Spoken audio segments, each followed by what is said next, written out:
Yan ang uloy. Pinaputol ko sa mga yan. Ang nyug dyan para lumabas yung uloy. Are, ito yung dati na ito tinabsan ko ito. Ako mismo nagtabas nito dito. Are lugar na are. Tapos yan kami ni si Tunying. Kami dalawa ni Tunying.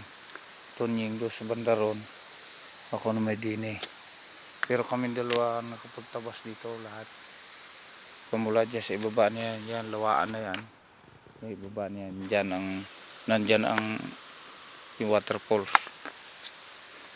Yun yung kabilang yon. Yun yung panibago na makita ko.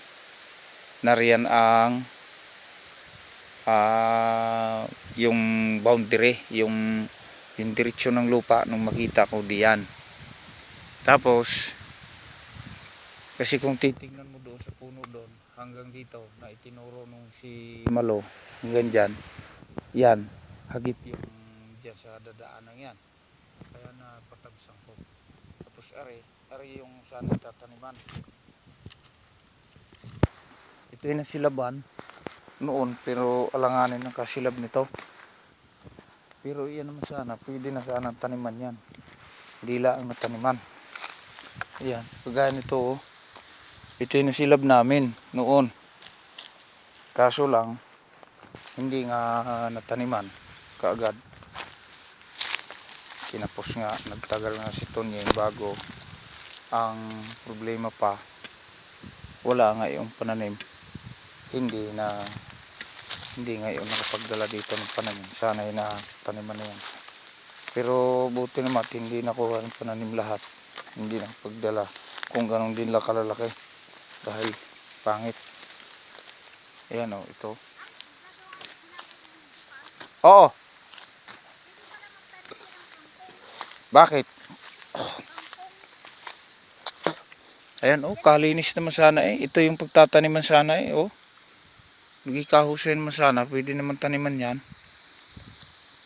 Dahil hindi naman inapubulbog ang damo bago taniman niya naman hinahawanan din ng kaunti.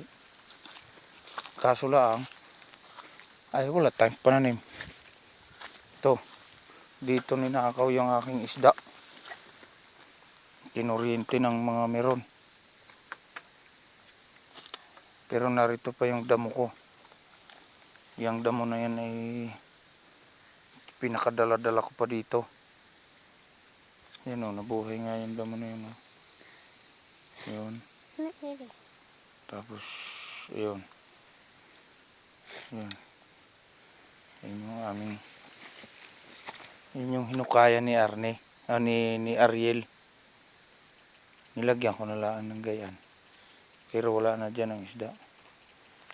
Nakaw na. Ito yung tinaniman namin nung nakaraan. Ito yung ano ba tawag nito? First batch namin na pagtatanim. Ito yun. Kasama ito. Ayan o, may mga bulaklak pa nga sana ako dyan o.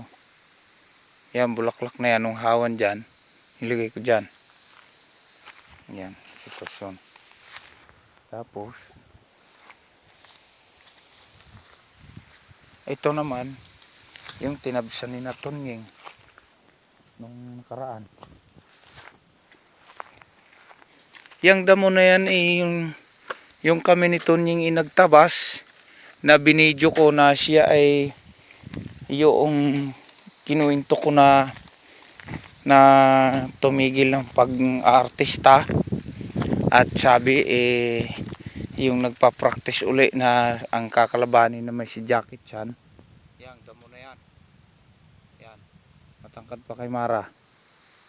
Ayan yung panahon nung kami nagtabas na yon hanggang ngayon. Ganyang katangkad. Kaya makukuhanan din ng ideya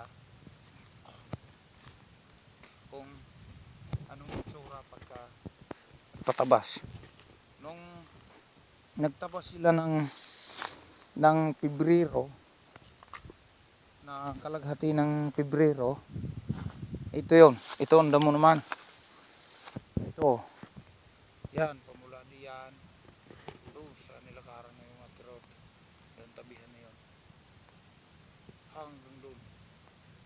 Kaya yung gayang hilira, dahil pa isa-isang hilira sila kung magtabas hanggang doon naman sa kabila, doon may yung doon na yung pag ikaw dumiretso doon. Tapos ire naman nung makita natin ang plano yan na saka ko na desisyonan niya na ipatabsan yung nag-uusap tayo noon. Yan. Yung tungkol dyan sa natirang yan. Yan kabilang yan, walang tanim, ari ang may tanim. Yan. Kabilang ari, walang tanim. Kung magtatabas naman, ayun ang tatabsan kasi may tanim na yan. Yan. Yan ngayon kailangang tabsan ay may 1 hektarya may tanim. Mahigit pa 1 hektarya yan. May tanim na yan. Kasi yan, hanggang doon sa may niyog na yun, diyan sa langka na yan, hanggang din na sa ibaba ng niyog na yan, may tanim yan. Hanggang doon sa may, yung niyugang yun, doon sa kabila, yung mga niyog na yun, doon.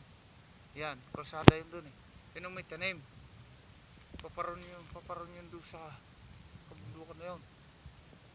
Ayan, ang kailangan na ulit tapsan. Yung tinanim kong pinatanim ko kiton yung niyog na puti ay namatay din. Nabulok ang puno. Lalim. Ang sitwasyon kasi niyan, magtanim kami, tag-ulan. Inulan na ng inulan hanggang sa nabulok na. Ito, silab ko pa noong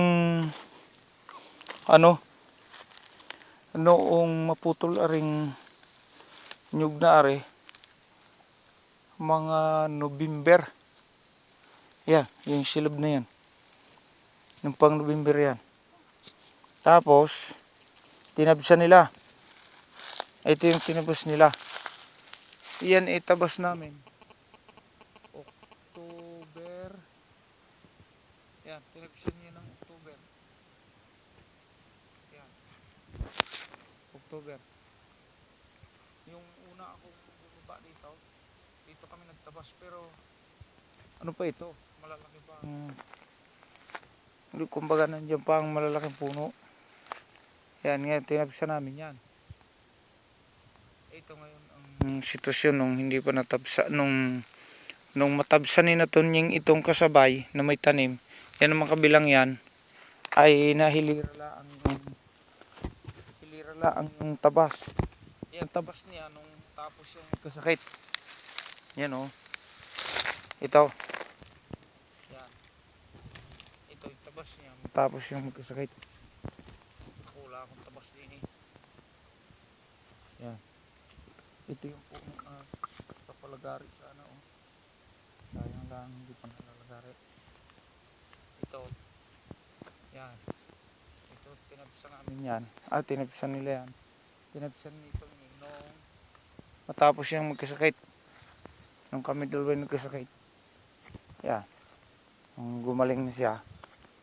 Ayan ang tinabsan nila na pa puno lang. Yun. Pati yung nandoon. Yun doon, itabas ang puno niyan. Diyan sa pababa, hanggang diyan sa may langka.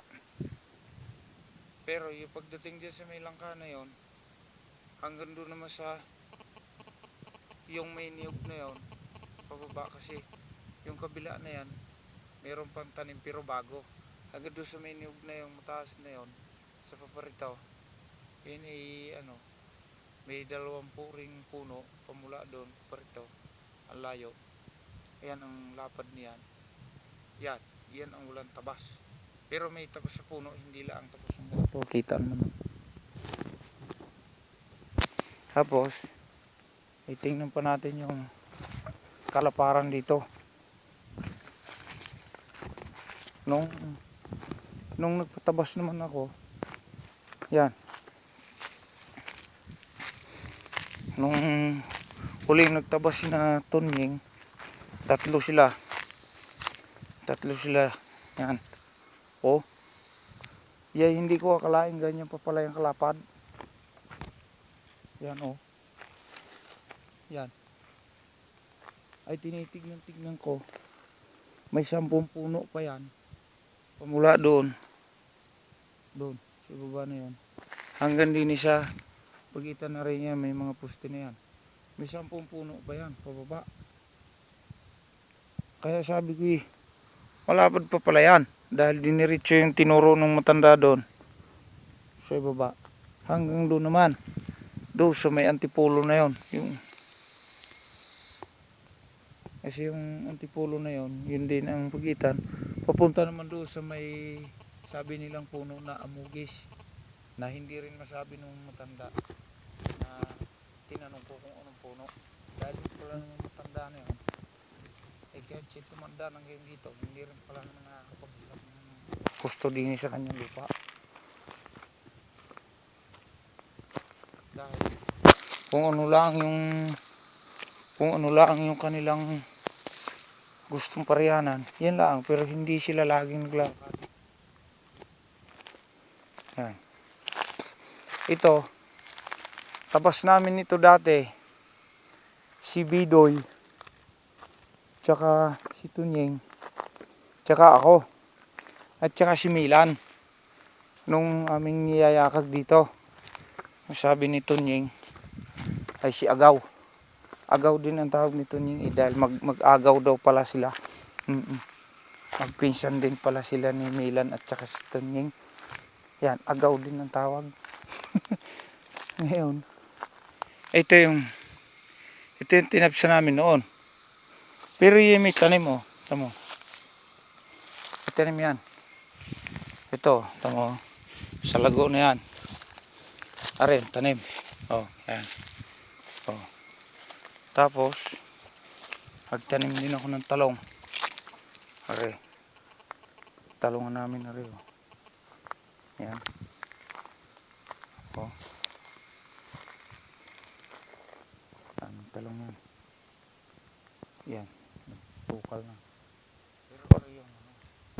Yan, Jumelina. Oh. Isang diretso. Pura no. So,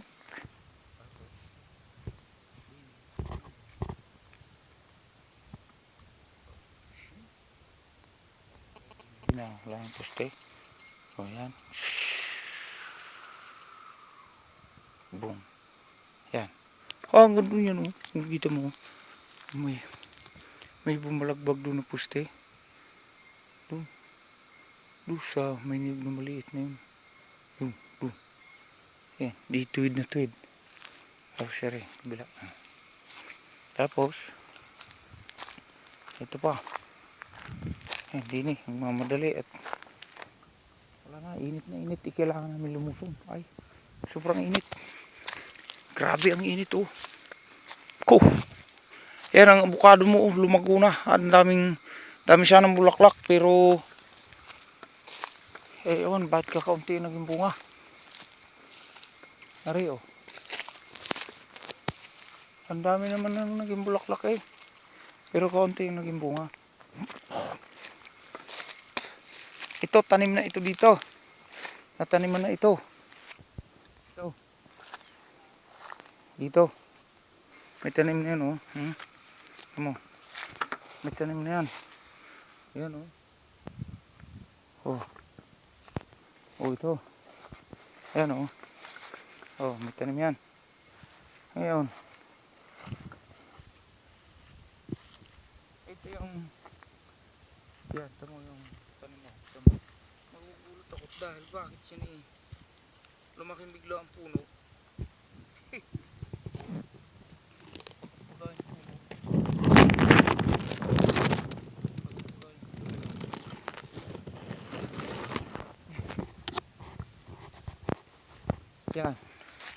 Ito yung bagong tanim noong sa pwesto ni Alex. Yang linis na yan, yan yung iniwan pa nila noon nung agaw ni Tunying. Yan, sila ang naglinis niyan, yung agaw ni Tunying. Pero yan, ito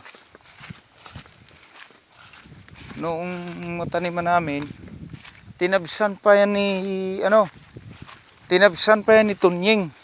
Ito, tinabsan uli ito. Kaso lang talaga napakasutil nito itong ginagawa ko eh. Yan parang kugo na yan. Yan ang malalaki na hirap tabasin yan. Ito. Tama. Yan. Oh. Kaya kung titingnan, hindi na masyadong mapansin din madamo ito hanggang baywang damo dito.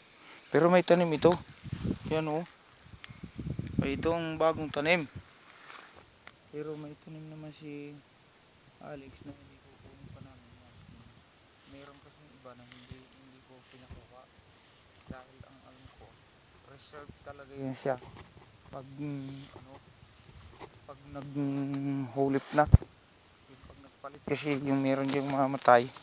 Sabi ko, naka-preserve na yan siya dyan. Nakatanim naman. Makakasabay yan. Yaan naman. Ito. Yan pa yung, kung mapapansin mo yung kabilang yan, na may kuwan, na may tabas. Ayan yung bago. Oo. Ang kabila na yon. Oo. Yung kabila na yung may tabas, yun yung bago. Pero, hindi na yung siningkad ng ayos doon. Pero doon sa paparon, doon, may malaking puno doon oh. Yung dahon na yon, nari sa ibaba na yan, yan, ibaba na yan. Yung dahon na yan dyan. Oops, ari mangga eh, mangga yan. Tapos sa kaitaasan ng mangga, yan. Yan ay malaking puno. Halos kasing laki ng drum. Yung puno niyan. Yan, hindi na nila masyadong pinaabot doon. Hanggang doon lang. Pero, yan ay dapat pasok pa tayo doon. Dapat pasok pa. Kaso lang pinahanggang dito nila ang dahil hindi ginagamit dati ng may-ari. Pinahanggang dyan ang bakod. Ang problema niyan, kasi kung titignan mo, yung mangga na yon atin, yan ay bumaluktot ng paparinig sa atin ang hilira. Hindi tuwid pa mula doon. Pero bagaman nakabawas na kami din kasi may ginawa silang bakod dyan dati ng baka. Yun, pinatabsan ko yan. Kaya yan nalinis. Yan halos 1 linggo ding pinagpuputol diyan. Dahil hindi naman yan maliliit na damo. Magkabila yan. Sana ay mayroon pang damo ay yun, nalinis na. Ito ngayon, itong hilirang ito, tama yung pusti na yan, kainit ikasulo. Nasaan na yan? Are, yan, pusti na yan. Kung titingnan mo, yan, ayun, may tanim yun. Yan. Ito yung pwesto ni Alex dati, na naiwan din ito nila, na hindi din ito nalinis dati, itong pwestong ito. Kami na ang panibagong naglinis nito. Kasi sila noon nung maglinis, doon lang sa harap ng kubo. Yan lang ang inalagaan nila, yung sa harap ng kubo na yan. Hanggang doon sa kabila, doon sa tabing daan. Yung pagpumunta sila sa kubo, na makikita nila na may damo, yun ang naiisip nilang linisin. Hanggang doon lang sa kubo. Wala pa sa 10% ng area. Doon lang sila naglinis doon sa kalapit ng bahay. Yun ang pangyayari. Tapos dito, hindi nila masyadong nararating agad. Kaya ito naiwan ito dito, hindi ito nalinis. Nung dumating nga kami ni Tonying, si Tonying, abot dito siya ng pagtatabas. Pero nung magtabas nga ganyan, ngayon, yan. Ano na naman. Nag sukal na naman. Ito, dumating ako dito. Nung umalis ako dito, may iksi-iksi pa yan. Kaso lang, ang bilis lumago ng damo. Ito, dumating ako dito, ito, maliit pa ito. Yan o. Ngayon, magkapantay na kami. Halos magkapantay na kami. Dumating ako dito, yan. Mahigit lang, isang dangkal yan. Halos outlas, tuhod. Yan. Ito. Yung sinturis dito, nakapangain na kami yan. Sinturis.